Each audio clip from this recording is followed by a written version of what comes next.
जैसे कि lecture number 14 का प्रैक्टिकल पार्ट है जिसको हम कंटिन्यू आज करेंगे।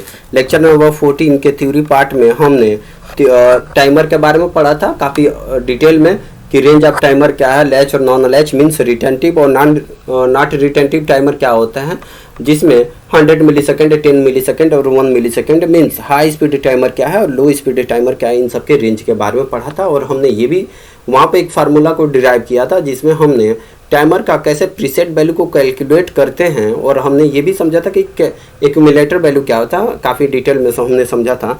अगर आप उस लेक्चर को नहीं देखे हैं तो कृपया उस लेक्चर को देख लीजिए, काफ़ी इंपॉर्टेंट लेक्चर था। आज हम उसी लेक्चर नंबर 14 के थ्योरी पार्ट को प्रैक्टिकल पार्ट से हम करके देखेंगे। हमारा टाइमर को हम कैसे यूज करते हैं प्रोग्रामिंग में और टाइमर के लिए क्या इंस्ट्रक्शन लिखना होता है और हम कैसे इंस्ट्रक्शन को लिखते हैं। और हम यहाँ पे ये वेरीफाई करेंगे हमारा टाइमर 16 बिट का होता है या फिर 32 बिट का होता है। 16 बिट का होता है तो क्या उसके पास रेंज होती है और हमारा टाइमर कहाँ से कहाँ तक हम काउंटिंग कर सकते हैं, और हम इन सब पॉइंट को वेरीफाई करेंगे आज।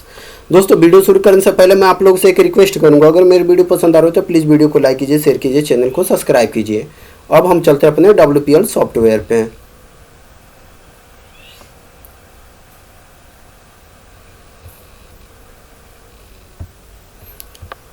सॉफ्टवेयर का मेन इंटरफेस खुल के ओपन हो गया। यहाँ फाइल पे जाइए और न्यू, यहाँ पे इन सब पॉइंट को मैं काफ़ी पहले से बताते आ रहा हूँ, तो फिर इन सब में मैं समय इन्वेस्ट नहीं करना चाहता हूँ।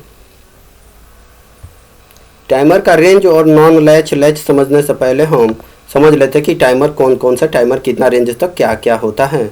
देखिए, यहाँ पे मैंने टाइमर का बताया था, आपको एक्सप्लेन किया था PLC में कि हमारा जो मॉडल था SX, SB, SA और SC मॉडल है, जिसमें हमने टाइमर को डिटेल में बताया था, जिसमें 256 टाइमर होते हैं। ये 255 लिखा है, मीन्स 0 से लेकर 255 तक नंबर आप इनको दे सकते हैं। और हमारे पास टोटल टाइमर 256 होता है, जिसमें हम पहले कैटेगरी किए थे non latch means non retentive और रिटेंटिव या फिर लैच टाइमर।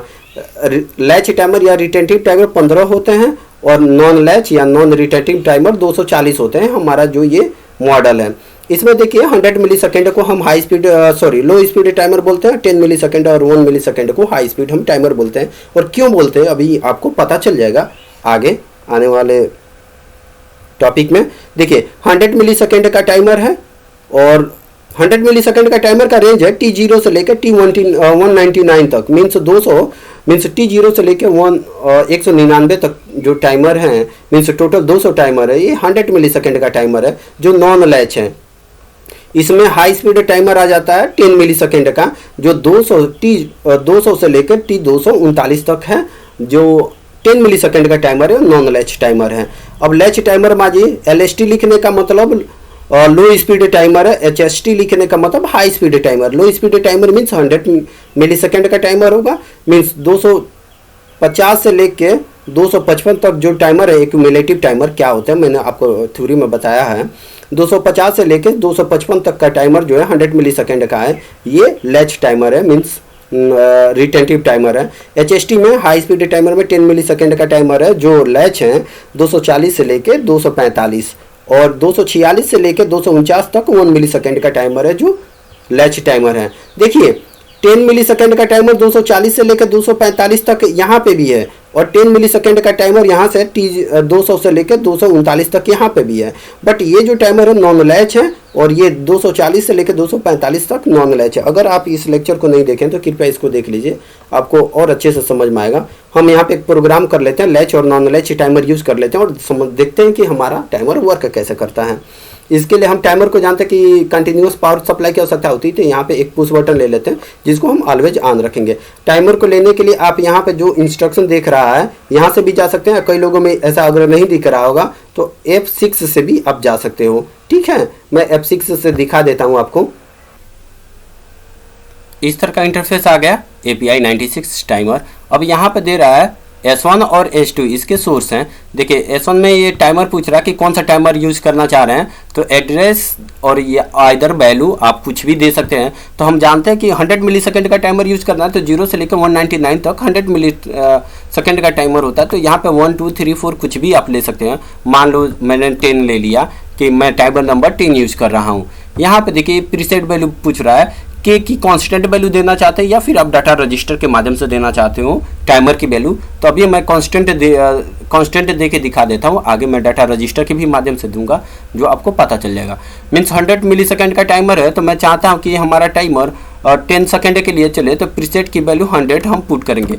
ये प्रीसेट की वैल्यू 100 कैसे मैं लिख रहा हूँ, अगर आप लेक्चर नंबर 40 नहीं देखें तो कृपया आप उसको देख लीजिए और इसके बाद आप इसको ओके कर दीजिए। ये हमारा टाइमर बन के आ गया है। अब हम दूसरा एक टाइमर यूज कर लेते हैं जो नॉन लैच, ये तो नॉन लैच था, हम लैच टाइमर ये की यूज कर लेते हैं। दोनों में डिफरेंस हम समझते हैं। कर्सर को आप यहाँ पे लेके आइए और यहाँ पे F9 को प्रेस कीजिए और यहाँ पे अब आप डिस्प्ले से भी ले सकते हो, अदरवाइज इंस्ट्रक्शन की भी हेल्प से कर सकते हो। मैं इंस्ट्रक्शन की हेल्प से कर देता हूँ। डबल क्लिक कीजिए या फिर इंटर प्रेस कीजिए और यहाँ पे लिखिए इनपुट इंस्ट्रक्शन आ गया, तो यहाँ पे लिखिए TMR, मैं T11 यूज़ कर लेता हूँ या T15। अच्छा चलिए, हमको एक लैच टाइमर यूज करना है, तो हम इसके लिए लैच टाइमर का रेंज हम जानते हैं कि लैच जो टाइमर का हमारा रेंज है, यहाँ पे देखिए 100 मिलीसेकंड का टाइमर मैं यूज कर रहा हूँ, तो 250 से लेकर 255 तक का है, तो मैं 250 टाइमर यूज कर लेता हूँ। तो T250 और प्रीसेट की वैल्यू मैं यहाँ पे भी 100 ही दे देता हूँ कि 100, ताकि हमको दोनों टाइमर सेम टाइम तक चले और हम देखेंगे कि लैच और नॉन लैच का क्या मतलब है। प्रोग्राम मेरा बन के क्या हो गया, प्रोग्राम को इसको कंपाइल कीजिए। जैसे ही कंपाइलिंग कंप्लीट होगा तो यहाँ पे इंड लिख के आ जाएगा। अगर कोई एरर नहीं होगा तो प्रोग्राम कंपाइल आपका हो जाएगा इजी से, अदरवाइज एरर होगा तो प्रोग्राम कंपाइल नहीं होगा। यहाँ पे चले जाइए, राइट PC to PLC पे चले जाइए, ऑनलाइन मोड पे जाइए, प्रोग्राम को रन कीजिए। देखिए ये हमारा जो T10 मैंने यूज़ किया है, T0 से लेकर T199 तक मैं यूज़ कर लेता तो ये नॉन लैच टाइमर था, और मैं ये T250 यूज़ किया हूँ, ये लैच टाइमर है। दोनों में डिफरेंस देखिए क्या होता है, आपको खुद ब खुद पता चल जाएगा। इसको मैं सेट ऑन करता हूँ, दोनों टाइमर 10 सेकेंड के लिए चलेगा, ठीक है। और मैं इसको सेट अप कर देता हूँ यहीं पे। देखिए इसकी प्रीसेट एक्यूमुलेटर वैल्यू के 0 पे चली गई, जबकि इसकी एक्यूमुलेटर वैल्यू के 68 पे रुकी हुई है। क्यों? क्योंकि ये रिटेंटिव टाइमर है, मीन्स लैच टाइमर है। अगर पावर जहाँ पे कट हो जाता है उसी वैल्यू को वहीं पे होल्ड कर लेता है। अब फिर मैं X0 को जैसे ही ऑन करूँगा, फिर ये 68 के बाद 69 से काउंटिंग करने लगेगा, जबकि ये 0 से काउंटिंग करेगा। सेट ऑन करते हैं। अब देखिए ये 0 से काउंटिंग कर रहा है और ये वहीं से काउंटिंग करने लगा जहाँ से ये काउंटिंग रुका था, जहाँ पे पावर हमने कट किया था। तो ये है रिटेंटिव और नॉन रिटेंटिव मीन्स लैच या नॉन लैच टाइमर के बारे में।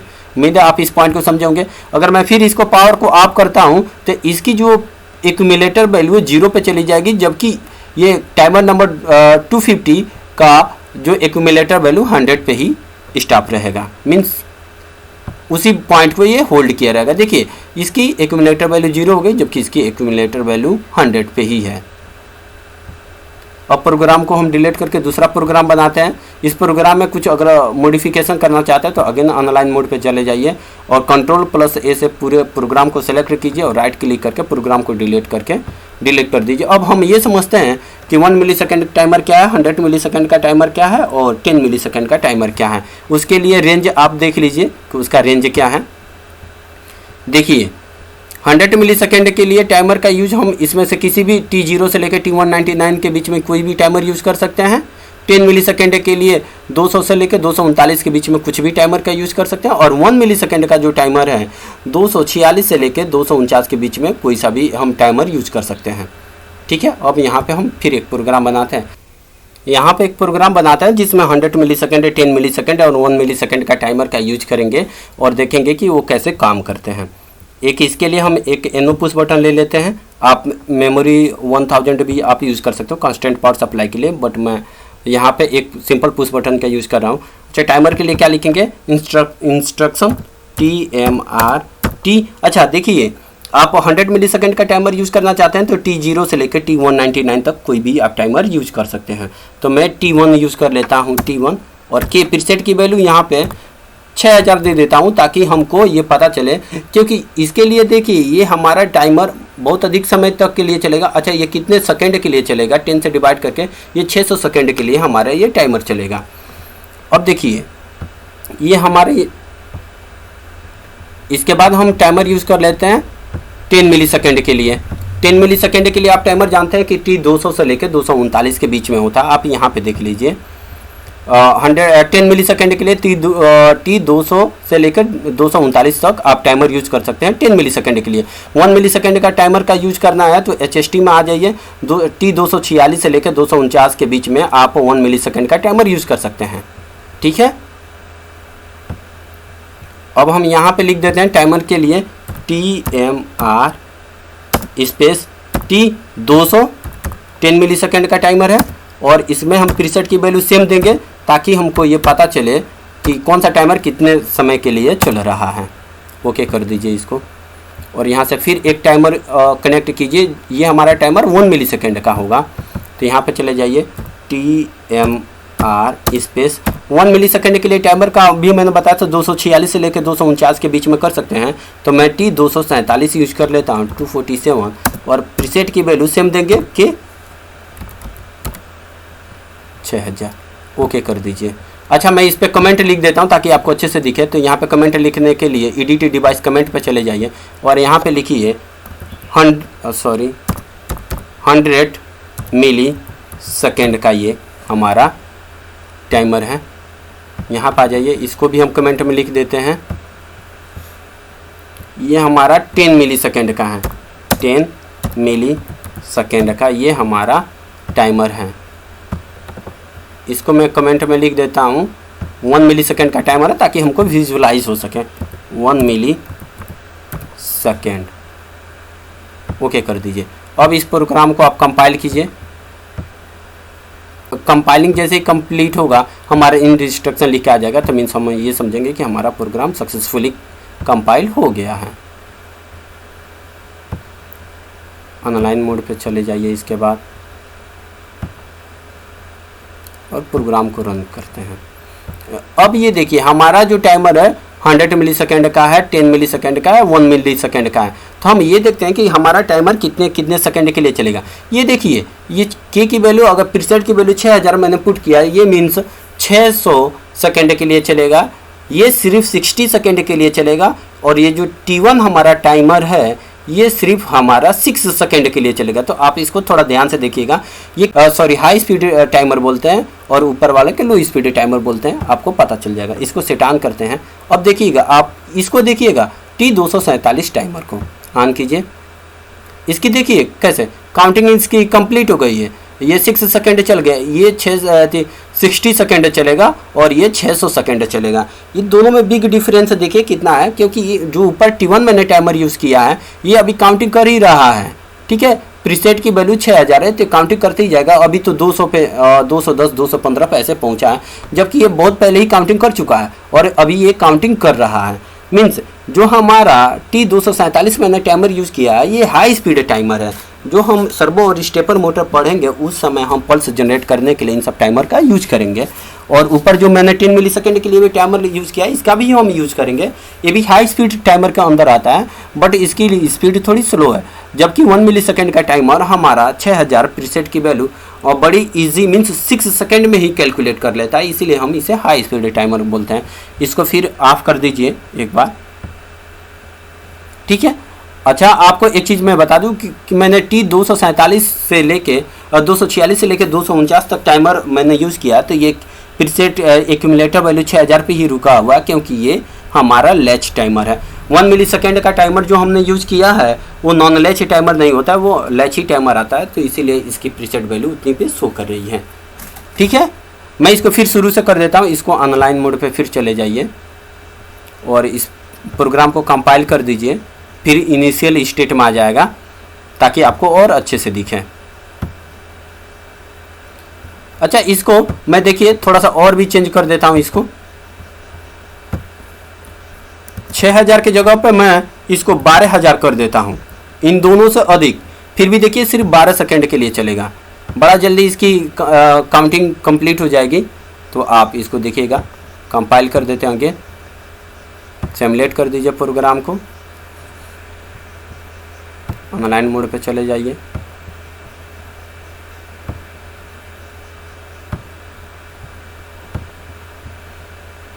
मैंने यहाँ पे कि टाइमर 247 का मैंने प्रीसेट वैल्यू 12,000 दिया है, इसलिए ताकि आपको और अच्छे से दिखे। ये सिर्फ 12 सेकेंड के लिए चलेगा। आप इसकी काउंटिंग को देखिएगा कि कितनी फास्ट काउंटिंग करेगा। इसको सेट ऑन कर दीजिए।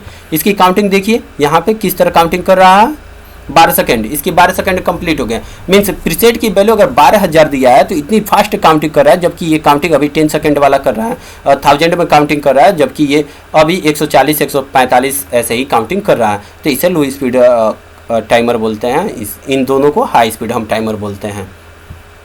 उम्मीद है इस पॉइंट को भी आप लोग समझ गए होंगे। अब हम समझ लेते हैं कि हम टाइमर का रेंज कितना दे सकते हैं। अब हम टाइमर का रेंज देख लेते हैं कि टाइमर की हम कितनी वैल्यू तक हम काउंटिंग करा सकते हैं। तो एक सिंपल एनो पुश बटन ले लीजिए और यहाँ पर हम टाइमर यूज़ कर लेते हैं TMR T1 और K की वैल्यू हम कितना दे सकते हैं। प्रीसेट वैल्यू हम जानते हैं कि हमारा जो टाइमर है 16 बीट टाइमर है। तो 16 बीट टाइमर है, मीन्स टाइम हमारे नेगेटिव नहीं होता है। तो मीन्स 32,767 वैल्यू तक ये कैलकुलेट करेगा, जबकि 2 to the power 16 की वैल्यू 65,536 होता है। तो हमारा टाइम नेगेटिव नहीं होता, क्योंकि हमारा 32,768 से लेके माइनस में 32,768 से लेकर प्लस का 32,767 तक हम काउंटिंग कर सकते हैं। तो टाइम नेगेटिव नहीं होता, तो इसलिए हम पॉजिटिव वैल्यू को कैलकुलेट करते हैं। आपने लेक्चर नंबर 14 में थ्योरी में पढ़ा था। तो इसमें हम मैक्सिमम वैल्यू कितनी है, 32,767, 32,767 में दे देता हूँ। इसको देखिए ये एक्सेप्ट कर लेगा। ये 16 बिट को रिप्रेजेंट करता है, इसको एक्सेप्ट कर लिया। टाइमर की वैल्यू हमने दे दिया, टाइमर की प्रीसेट की वैल्यू 32,767, ये हमारा टाइमर चलने लगेगा। ठीक है, आप इसको कंपाइल करके देख सकते हैं। देखिए कंपाइलिंग कंप्लीट होने के बाद इन इंस्ट्रक्शन लिख के आ गया, मीन्स ये हमारा प्रोग्राम सही है। अब देखिए हम यहाँ पे प्रीसेट की वैल्यू अगर हम चेंज करें, यहाँ पे 32,767 के बजाय हम यहाँ पे, मैं थोड़ा सा इसको जूम कर देता हूँ ताकि आपको और अच्छे से दिखे। देखिए 32,767 की जगह पर 32,768 भी कर दूं तो देखिए इनपुट एरर लिख के आ जाएगा। देखिए इनपुट एरर मीन्स ये बता रहा है कि 16 बीट टाइमर है, तो आप 32,767 ही वैल्यू दे सकते हैं। यहाँ पे देखिए 35,000 दे देता हूँ अगर, तो एक्सेप्ट नहीं करेगा, क्योंकि 32,767 से ये अधिक वैल्यू है। इनपुट एरर मीन्स ये हम यहाँ से हमको ये पता चलता है कि जो हमने टाइमर यूज़ किया वो 16 बिट टाइमर है। इस टाइमर का रेंज को हम बढ़ा सकते हैं, जो मैं आगे आने वाले लेक्चर में, लेक्चर नंबर 15 में मैं आपको बताऊंगा।